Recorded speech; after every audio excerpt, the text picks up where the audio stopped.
یاد رکھیں، نبی کریم صلی اللہ علیہ وآلہ وسلم نے فرمایا کہ انسان کے فوت ہو جانے کے بعد 3 چیزوں کا عمل، 3 ایسے اعمال ہیں کہ ان کا اجر مرنے کے بعد بھی اس میت کو پہنچتا رہتا ہے۔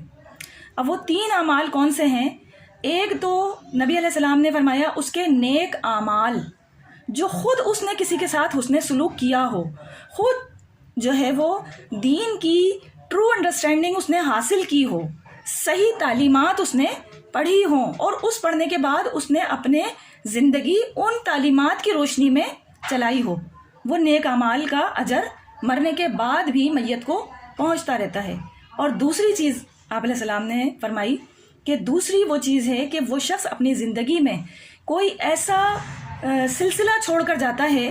کہ جس پر لوگ عمل کریں۔ مثال کے طور پر کسی نے کوئی مسجد تعمیر کروائی ہے، کوئی مدرسہ تعمیر کروایا ہے، کوئی دینی کتابیں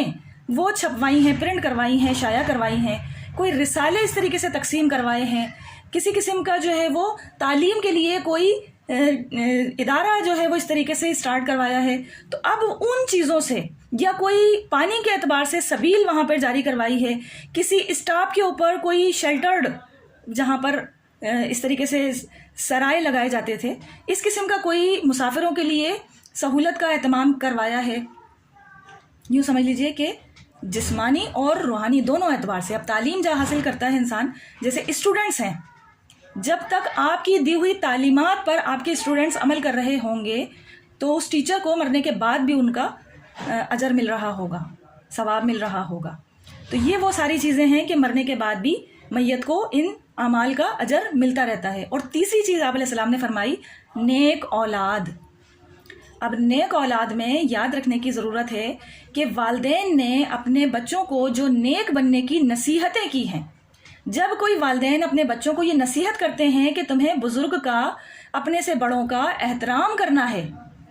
بڑے ہوں یا چھوٹے ہوں ان کو سلام کرنا ہے، چھوٹوں کے ساتھ شفقت سے پیش آنا ہے، نبی علیہ السلام کی تعلیمات پر عمل کرنا ہے، قرآن و سنت کی روشنی میں زندگی گزارنا ہے، ان کو نیک اعمال کی تربیت کرتے ہیں، تو پھر وہ اولاد جب تک ان چیزوں پر عمل کرے گی، وہ سوچے یا نہ سوچے، وہ نیت کرے یا نہ کرے، وہ نام ان کا پکارے یا نہ پکارے، اگر وہ کسی غریب کو، محتاج کی مدد کرتی ہے، صدقہ کرتی ہے، تو وہ چاہے سے وہ اپنے والدین کا نام لینا بھول بھی جائے،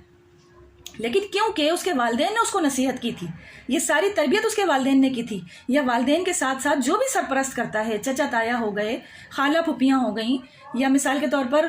کوئی اڑوسی پڑوسی ہو گئے۔ پہلے کے ٹائم میں تو اڑوس پڑوس کے لوگ بھی گلی میں اگر کسی کو بیجا کھڑے ہوئے دیکھتے تھے تو ڈانٹتے تھے، کیوں کھڑے ہو، چلو گھر میں جاؤ،